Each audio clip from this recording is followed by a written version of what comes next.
أعوذ بالله من الشيطان الرجيم. بسم الله الرحمن الرحيم. إن عدة الشهور عند الله 12 شهرا في كتاب الله يوم خلق السماوات والأرض منها 4 حرم ذلك الدين القيم فلا تظلموا فيهن أنفسكم. صدق الله العظيم.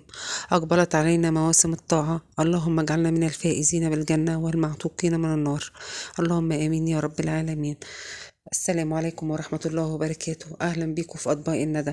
النهاردة إن شاء الله هعمل معاكم الناجتس بطريقة سهلة واقتصادية 100%، والطعم طبعا يعني أحلى من بتاع المحلات، والله إن شاء الله هيعجبكم.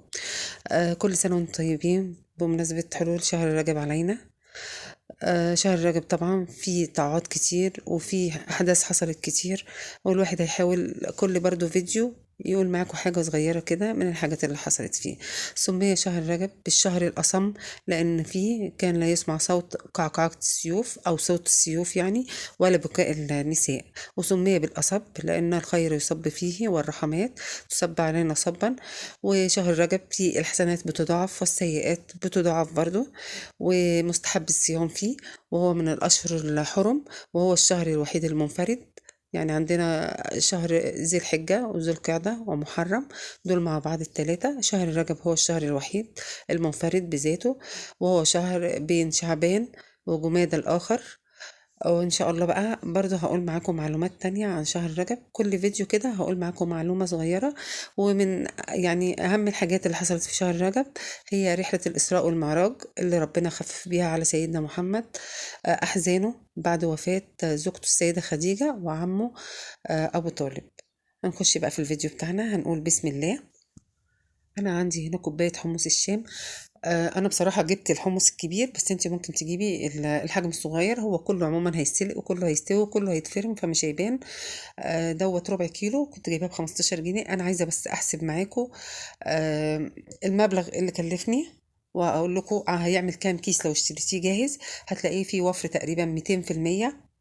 انا سلقت، حطيت الحمص نقعته في ميه لمده 12 ساعه، بعد كده سلقته حطيته في ميه كتير عشان انا عايزاه يتسلق زي ما انت شفتوا كده، الحمصيه تتهرس بين ايديكي ناعم جدا.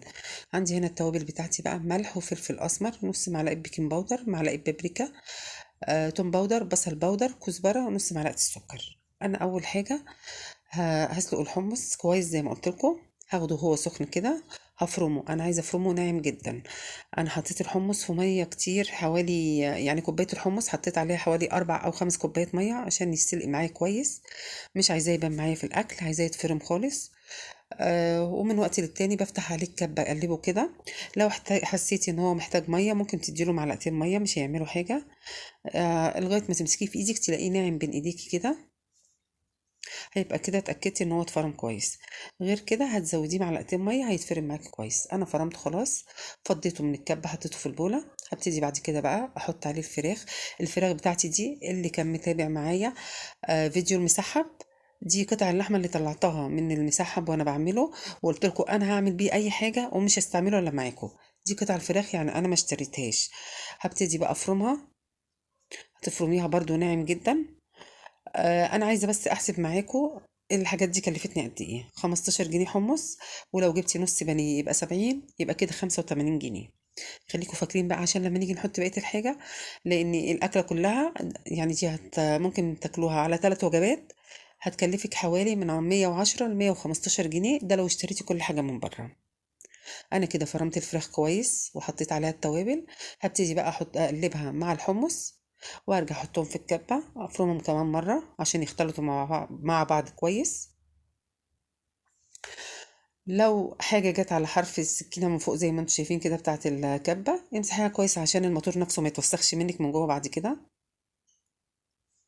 طبعا الكبة بتاعتي انا بتخانق معاها دايما، ما بعرفش اشتغل بيها من اول مرة، على طول مضايقاني وانا مضايقاها كده بصراحة. افتح واشوف ايه الحاجة عندي اتفرمت كويس ولا لا، اقلبها يعني، وارجع تاني افرمها. انا عايزاها ناعمة خالص، ما تخافيش مش هتفك منك. يبقى كده حوالي نص كيلو فراخ بانيه. لو انت هتشتريها تحط عليها كوباية حمص، دي حوالي ربع كيلو او اقل شوية. طبعا ما تحطيش الكمية كلها مرة واحدة في الكبة عشان ما تجهديش الموتور معاكي برضو. انا قسمتها على مرتين كده زي ما انتم شايفين. هفرم الجزء التاني.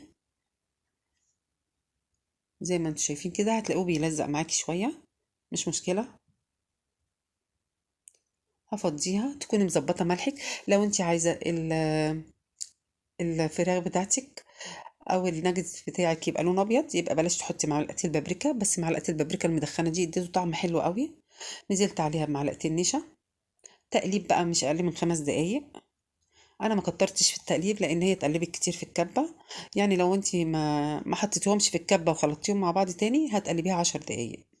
قلبتها حوالي 5 دقايق. هحطها في بوله بقى اصغر عشان هحطها في التلاجة. تحطيها في الفريزر حوالي ساعة، تحطيها على رف التلاجة ممكن ساعتين تلاتة، ممكن تسيبيها يوم مش هيحصل حاجة. أهم حاجة تبقى مغطيها كويس عشان ما يوصلهاش مية وما يوصلهاش أي طعم تاني. عندي بقى دوت نص كوباية بقسماط، ربع كوباية نشا، وكوباية كريسبي. الكريسبي أنا فرمته شوية علشان ما يبقاش خشن قوي، وعشان يمسك في الفراخ كمان بتاعتي. لو سبتيه زي ما هو ما بيمسكش قوي. هقلبهم على بعض. وحاطه نص معلقه بيكنج باودر كمان. عندي هنا بقى كوباية لبن. هكسر عليه بيضة واحدة، واحط عليها حبة ملح وحبة فلفل، وهقلب كويس. انت ممكن تعملي الناجتس بكفر واحد وممكن تعمليه بكفرين. انا عملته بصراحة في كفرين. الكفر الاولاني خليت فيه الكريسبي منعمة كده، والكفر التاني هحط الكريسبي فيه يعني زي ما هو سليم، على اساس يبقى شكله زي الجاهز. قلبت كده الملح والفلفل مع البيضة وكوباية اللبن. هنزل كمان بمعلقة صغيرة خل، مش هتبين لك طعم البيض خالص، مش هتحسي بأي زفارة. عندي هنا شوية مية في بولة. المية دي عشان وانتي بتعملي الفراخ تبلي ايدك فيها، بلاش زيت عشان الزيت ما يفصلش الكفر عن الفراخ. وادي الفراخ طلعتها من التلاجة، قعدت معايا حوالي 3 4 ساعات. هبتدي ابلي ايدي بله بسيطه، برضو ما تغرقيش ايدك ميه، بله بسيطه كده. وهصبع الفراخ بين ايدي زي صباع الكفته كده، وهبتدي ابططه واعمل له شكل. ممكن تعمليه صوابع، ممكن تعمليه مدور، ممكن تقطعيه بقطعات، الشكل اللي انت حباه. بس انا حاولت اعمله يعني اقرب ما يكون من الجاهز. هصبع بقى الكميه كلها زي ما انتم شايفين كده. بعملها بين ايديا كده وبعدين افردها، وبحاول من فوق اعمل لها بوز كده زي اللي هي الجاهزه. ده بيبقى شكلها. حاطه طبعا اكياس تلاجة على الصينيه عشان يبقى سهل عليا اطلعها من عليها. انا كده خلصت الكميه. عملت معايا حوالي 38 او 39 واحده تقريبا. احنا كنا جايبين الكيس بصراحه فيه 15 واحده وكان ب 100 جنيه، وما عجبنيش بصراحه. انا خدت قطمه منه والله واحده وقلت لهم لا مش عاجبني. يعني انا كده عملت حوالي كيسين وشويه، يعني هيبقى ب200 وشويه. وزي ما قلت لكم ده كلفني بالظبط بالظبط 115 لو هشتري كل حاجه من بره. ده شكلهم بعد ما خلصتهم. انا كده جايبه من بره كيس بقسماط ب16 جنيه، خدت منه نص كوبايه بس. وجايبه الكريسبي ب15 جنيه، خدت حوالي نصه او تلته كمان، يعني مخلصتش الكميه كلها. فالتكلفه انت لو حسبتيها هيكلفك من 110 ل 115 جنيه مش اكتر، بالبيضه بكل حاجه. وطبعا الزيت هتقلي الجاهز زي هتقلي اللي انت عاملاه في البيت، يعني كده كده الزيت من البيت. هبتدي بقى احطها واحده واحده، خلي ايد ناشفه خالص وايد تبقى في السائل. بحط بايدي الشمال كده في اللبن والبيض، بسم الله كده. وهحطها في الصينيه اللي فيها الخلطه بتاعتي. وبايدي اليمين بقى هبتدي اضغط عليها ضغطه بسيطه كده، ما تتكيش عليها قوي عشان ما تفكش منك. هي ما شاء الله ما فكتش خالص. انا قليت كمان منها واحده وهي لسه ما اتفرزتش او ما تلجتش، وكانت جميله. انا خلصت الكميه بتاعتي كلها بقى. على نفس الخلطه بتاعتي دي حطيت حبه من الكريسبي اللي هو صحيح زي ما هو او سليم زي ما هو. هنزل بقى بالناجتس كمان مره في اللبن بالبيض. لو خلص معاكي زودي حبه لبن وخلاص، مش لازم بيض تاني. وحاولي تسويها بايدك كده. بتسويها بايدك كده عشان الكريسبي يمسك فيها، وعلشان لو في زياده تقع منك جوه الصينيه ما يبقاش فيه فتافيت. ده فرق اللون. بس لو قليتيها كده جميلة، ولو قليتيها كده جميلة. يعني لو مش بتحبوا الحاجة فيها فتافيت مقرمشة قوي، يبقى خليكي في الناعم بس. ممكن تعملي كفرين برضو من الناعم، هيديكي نفس النتيجة.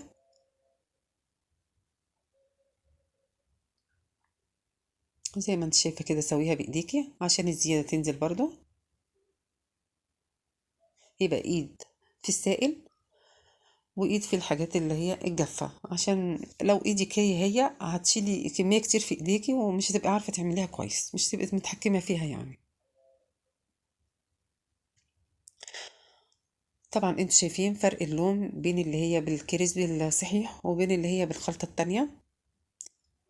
وزي ما قلت لكم، حابين تخلوها كده خلوها، حابين تعملوها بالكفر التاني اللي هو المقرمش بتبقى جميلة. هتفرزي بقى الكمية اللي انت عايزاها على قد الأكلة. يعني انا كده دول عملت في كل طبق خد معايا 12 واحدة، 6 فوق و6 تحت. طبعا بتحطي بينهم كيس تلاجة وبتطلعي على القلي على طول، ما بتسيبهوش يفك. بتاخدي الكمية اللي انت عايزاها وتحطي الباقي. حاولي اي حاجة تخش الفريزر معاكي ما تخليش التجميد يوصل لها، او ما تخليش الهواء بتاع التلاجة يوصل لها بتاع الفريزر عشان ما يبوظهاش. طلعوها مجمدة زي ما هي كده. هنزل بيها في الزيت، مش لازم زيت كتير طبعا. اطلعها بقى على مناديل مطبخ او على حاجة خضراء، او اطلعيها كده على طبق. هي ما بتشربش زيت كتير على فكرة. ده شكلها بعد ما خلصتها. وكنت عاملة كاتشب ومايونيز، دول طبعا عاملاهم في البيت. طبق سلطة خضرا كده، مش لازم تقطعي يعني الخضار كبير. تاكليها بقى جنب مكرونه، وزي ما تاكليها قلت جنب لكم لو انتوا حابين لون سندوتشات الناجتس من فيها جوه يكون بطاطس ابيض والناجتس يبقى دوت. بلاش معلقه تاكليها زي البابريكا ما المدخنه، تحبي. بس هي هقطع واحده فرقت في معاكم الطعم كده بسم كتير على الله. فكره. واتمنى ان شاء الله ان وصفتي النهارده تكون عجبتكم.